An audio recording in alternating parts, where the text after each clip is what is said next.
acaba de decir, juntos somos más grandes y, lógicamente, gracias a ese uno que va delante, que es Jesús. Bueno, mi tarea ahora va a ser presentar la carta pastoral que he escrito para presentar el nuevo plan pastoral, cuyo lema está ahí en la primera diapositiva. Se volvieron a Jerusalén a hacer grande la comunidad. Un plan pastoral se escribe de vez en cuando. Habíamos tenido uno anterior que iba del 17 al 21, ya hace 2 años que caducó. El plan pastoral lo que hace es poner acentos. La misión de la Iglesia es siempre la misma, es predicar el Evangelio, es celebrar la salvación, es vivir la caridad, es hacer Iglesia. Pero los acentos son diferentes según los momentos, según las necesidades de cada momento. Os pongo en primer lugar tres casos de personas que se han alejado. En primer lugar, no voy a leerlo, si os da tiempo a leerlo, bien, si no, pues es una persona que se ha alejado de Dios porque vio que tuvo una desgracia, una hija, y se alejó de Dios. Una persona que se volcaba en las labores del campo, pero no tenía tiempo para compartir y celebrar con la comunidad, y al final pues se desconectaba no solo de Dios, sino también de la comunidad. Y un tercer caso de una persona no satisfecha con su propio cuerpo. Estoy hablando de la desvinculación, la fragmentación que el ser humano hoy está viviendo con fuerza. La Fundación Foessa en el año 2019 hizo un informe y decía que este es uno de los grandes males del momento. Fragmentación, desvinculación, todo derivado del individualismo. Y esa puede ser puede centrarse esa desvinculación en distintos terrenos, en distintos territorios. En primer lugar puede ser respecto a Dios. En segundo lugar puede ser respecto, y pensemos por un momento, ese alejamiento de Dios, aunque esta mañana leyendo datos que se han hecho públicos con motivo del celebrar el Día del Domo, resulta que, fijaos, los católicos en el mundo, no sé si eran católicos o cristianos, han subido 16.440.000 personas. Lo que pasa es que eso no sucede en Europa. En Europa hemos disminuido 440.000. Claro, a veces en Europa creemos que somos el centro del mundo. Entonces lo que pasa aquí ya pasa en el mundo. En el mundo los católicos están creciendo, en Europa no. Pero la desvinculación en nuestro territorio, en Europa y en nuestro país, sí que es creciente. Y podemos dar datos. Después de la pandemia, la disminución de la participación en las celebraciones religiosas es bastante notable. La petición de sacramentos del bautismo disminuye, de comunión, de confirmación. Claro, es verdad que los entendidos afirman que eso no quiere decir de forma segura, absolutamente segura, que decrezca la fe. Pero desde luego sí decrece la fe vivida en comunidad. Y una fe que no se vive en comunidad termina siendo en una ideología propia, en un planteamiento propio, pero eso no tiene futuro. No tiene futuro, porque precisamente forma parte de la fe la vida comunitaria, la celebración comunitaria, la formación comunitaria, es decir, la comunidad. Pensemos que precisamente los datos estadísticos avalan eso. Cuando una persona deja de participar en la vida comunitaria, pasa a la indiferencia y termina alejándose de Dios. Eso es es un plano inclinado que te lleva a ese resultado. Desvinculación de Dios, desvinculación social. Pensemos en la cantidad de personas que viven una vida individualista, algunos forzosamente. En nuestro territorio, en muchos casos es forzado porque son personas mayores que no se pueden desplazar y tienen que vivir en sus casas, ¿verdad? Ayer mismo he estado, ayer y anteayer, en Madrid con Cáritas Española, y me ha llamado la atención. En Madrid mismo ya Cáritas está creando equipos de trabajo para acompañar a las personas solas. O sea, la soledad no es solo cosa del mundo rural, también es un problema de la ciudad. Por lo tanto, es un problema bastante presente, la desvinculación social, es decir, la ruptura de relaciones sociales, que claro, consecuencia de ello son muchas veces las enfermedades neurológicas. Decíamos que hay ahora un número creciente de personas enfermas de ese tipo, y es porque no han tenido relación, sobre todo en el tiempo de la pandemia. Bien, desvinculación social, desvinculación incluso, como decía en el tercer caso, con uno mismo, insatisfacción de cómo es uno, cómo es su cuerpo, cómo es su sexo, cómo es su historia. ¿Cuántas personas están sufriendo porque les sucedió algo en la vida y no son capaces de curar esa herida? Bueno, pues frente a esa desvinculación, que es seria y que realmente hace sufrir a las personas, nos tiene que hacer también sufrir a nosotros, porque nos preocupamos. La Iglesia se preocupa de todos los hermanos, y especialmente de los que sufren. Por eso nos preocupa eso. Y como solemos hacer, siempre buscamos la iluminación en la palabra de Dios. El texto mismo, o el lema mismo del plan ese, volvieron a Jerusalén, está recordándonos un episodio del pasaje de los discípulos de Emaús, narrado por el evangelista San Lucas, capítulo 24, 33, bueno, es más amplio. Porque aquí, en el texto, lo que he puesto es ya la fase final. ¿Sabéis? Y aquí está explicado. Y lo voy a analizar en las tres perspectivas de desvinculación. Primero, esos discípulos se habían alejado de Dios. De hecho, a Jesús en algún momento le habían llamado Señor, que es reconocerle Señor. Pero en un momento dado, aquí, a lo largo de la conversación, le dicen que es profeta. Es rebajarle de categoría. Profeta. Ya no tienen fe en él como Dios, porque ha muerto. Y para ellos esa muerte significa que la muerte es más fuerte que Dios, o que el que creían que era Dios. Ellos no conocían todavía la resurrección. Así que se habían desvinculado de la comunidad y de la fe en Jesucristo. Habían abandonado Jerusalén, donde habían quedado unos pocos, es verdad que cobardes, metidos en su casa, como dice la Escritura también. E incluso, tercero, se sentían defraudados consigo mismos porque habían confiado en alguien que les había fallado. La parte final, o la parte central, mejor dicho, que nos narra San Lucas, es que a lo largo del camino Jesús se les aparece, se convierte en peregrino también, va a su lado. No comienza dándoles la respuesta, sino preguntándoles, que es muy importante en el diálogo pastoral, en el acompañamiento. Primero, escucha. La sinodalidad tiene como primer elemento eso, escuchar. Escucha. Y ve que están preocupados, le narran, tal. Y él, a partir de la Escritura, les va abriendo a la revelación.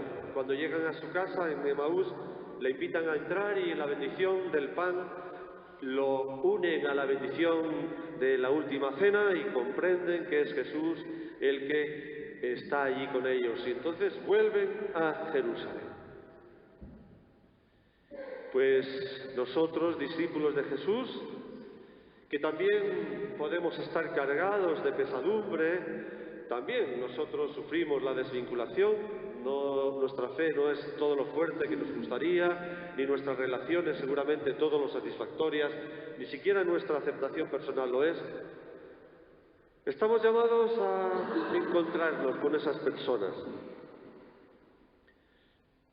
con los que dicen creer, pero solo van a la iglesia para pedir una misa, por los difuntos, para decir que es la fiesta y que quieren tener la misa a la 1, y la procesión por donde fue siempre.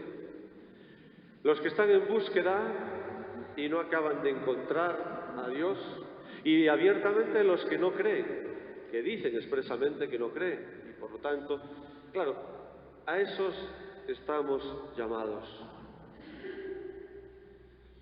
Jesús nos invita a salir a los caminos. Estamos en una sociedad líquida, llamaba Bauman, una sociedad líquida que no tiene fundamentos seguros. Bueno, ¿y qué decir del momento que estamos viviendo en España y en el mundo? Con tantas guerras, no solo Ucrania, Israel, sino otras 20 o 21. Estamos hablando de una situación en que parece que debajo de nosotros no pisamos tierra firme, como si no hubiera nada seguro. Todo es inseguro.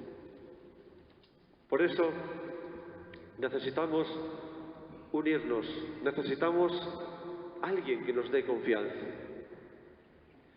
Decía antes, esto ya lo comenté, pues que muchas veces la realidad demográfica también produce esa desvinculación que afecta no solo a las personas, sino también a las instituciones. Pensemos, por ejemplo, la situación de la familia, la situación nuestra de la Iglesia, que pues también está en muchos casos puesta en entredicho.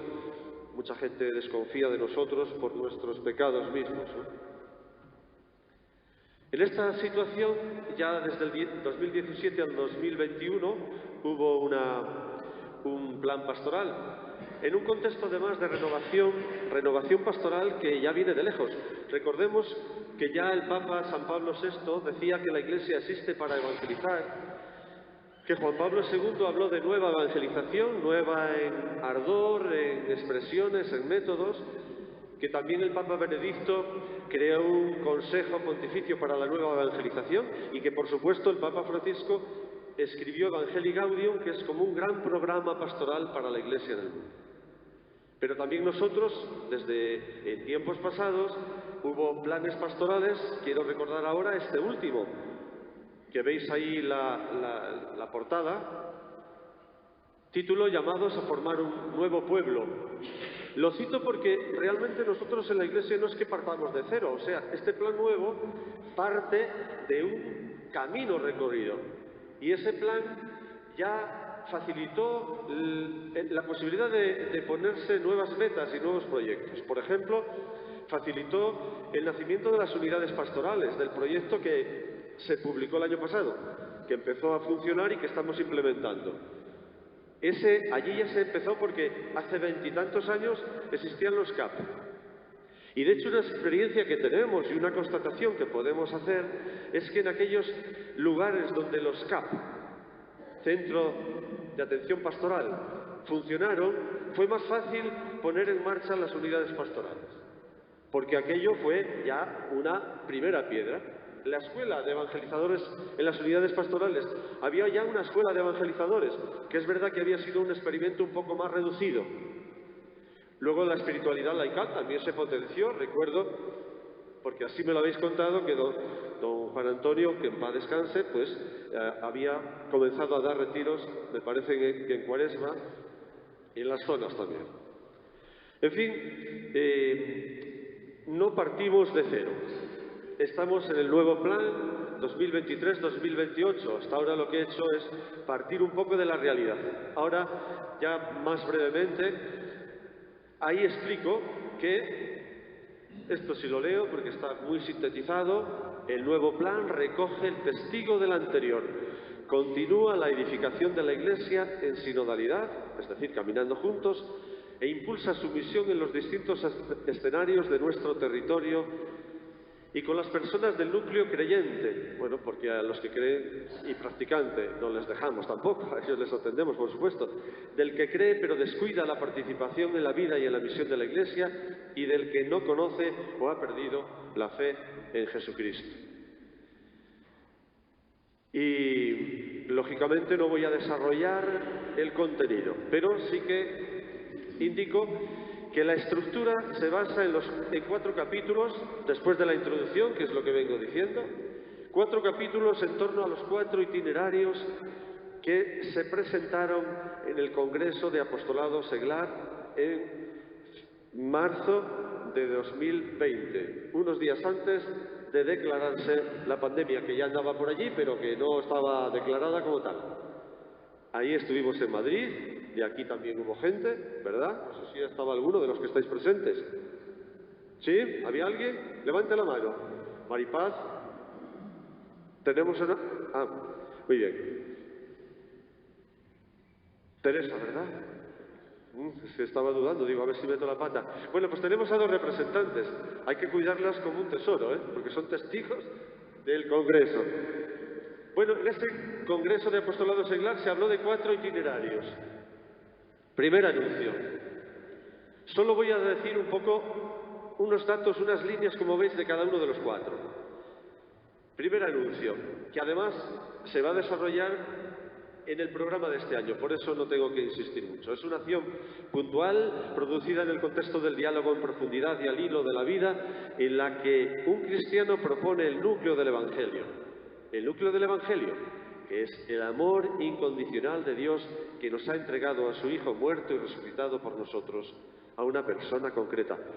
Diréis, pero esto es muy elemental. Claro que es elemental, pero muchas veces es lo que no decimos. Decirle, Dios te ama, Dios está vivo, está junto a ti, te acompaña. Eso tan simple, pues muchas veces no lo decimos. Hablamos de teorías, de normas, hablamos de pasajes evangélicos, muy bien. Pero hay que llevarlo a ti. Tienes que saber que eso es para ti, que Cristo te ama. Bien, segundo itinerario se llama acompañamiento. Se trata de una ayuda personal ofrecida de forma directa, quiere decir, no a través de un grupo que no busca anular al otro manipulándolo, sino respetando su libertad y protagonismo personal. Dicha ayuda se ofrece atendiendo a las condiciones y necesidades personales, bien sean básicas, el alimento, el vestido, la salud, la vivienda, la energía, bien referidas a la educación y la exclusión social y, como no, al crecimiento espiritual. Acompañamiento integral. Tercero, procesos formativos, que es una realidad muy importante que a veces olvidamos. Pensamos que la formación son momentos puntuales. Procesos formativos. Dice San Juan Pablo II que la formación cristiana es un continuo proceso personal de maduración en la fe y de configuración con Cristo, según la voluntad del Padre, con la guía del Espíritu Santo. Subrayo, es un continuo proceso personal de maduración en la fe. La formación tiene que ser integral y permanente. Por lo tanto, no podemos decir nunca que ya lo sabemos todo, porque no solo es cuestión de saber, sino de sentir y decidir como Jesucristo. Porque el objetivo final de la fe, o el camino de la fe, termina cuando nos identificamos con Él. Y esto, toda la vida se nos queda corta. Por eso es para siempre. Finalmente, presencia pública. Los laicos son llamados por Dios para contribuir desde dentro a modo de fermento a la santificación del mundo mediante el ejercicio de sus propias tareas, guiados por el Espíritu evangélico, y así manifiestan a Cristo ante los demás, principalmente con el testimonio de su vida y con el fulgor de su fe, esperanza y caridad. Bien, 4 itinerarios. Cada año de los próximos se va a centrar en uno. El presente programa es primer anuncio. El próximo año será acompañamiento, el siguiente procesos formativos y el siguiente presencia pública. En la carta sigo el siguiente esquema. Pongo un texto evangélico. Se volvieron a Jerusalén está propuesto para el segundo itinerario, el acompañamiento de Jesús. Para este año, que es primer anuncio, lo haremos después la lectura, en el rito del envío. Es el encuentro de Jesús con la mujer samaritana. Es un texto muy bonito. Ese va a ser. Todas las estructuras son igual. Primero un texto evangélico, después una lección, un comentario, después algunas notas para entenderlo y finalmente lo práctico. Eso en nuestra diócesis. ¿Cómo está? Y la posibilidad de dar sugerencias. Por eso al final del cuaderno se os va a dar en la EDEU, porque se va a trabajar el primer anuncio, el texto de la mujer samaritana, con esos pasos que he dicho, pues se pueden hacer también sugerencias para ver cómo lo vivimos, etcétera, etcétera. Porque es bueno que la palabra también incida en nuestras vidas. Pero aparte de esos 4 itinerarios, hay 3 ejes transversales que deben estar presentes en todos los momentos de la pastoral. El primero es la vocación. La vocación tiene que estar presente en todo lo que hacemos. ¿Por qué? Porque todo responde a una llamada de Dios. Todo responde a una llamada de Dios, que nos llamó a la vida, que nos llamó a participar de su vida divina, que nos ha llamado a participar de su familia, que es la Iglesia, que nos llama a la misión. Unos como laicos, otros como consagrados, otros como sacerdotes. Pero la vocación tiene que estar ahí presente. En segundo lugar, también la sinodalidad. Que esto no es una moda porque esté el Papa ahora en sínodo, que están desde el día 4 al 29 en Roma, y el próximo año tendrán la segunda parte. Es que esa es la esencia de la Iglesia, que es caminar juntos. Caminar juntos bajo la guía del Espíritu Santo. Como él recuerda, no es un parlamento para hacer por votos. No, porque todos tenemos que estar a la escucha del Espíritu Santo. Y lógicamente el Espíritu Santo no dice hoy A y mañana B.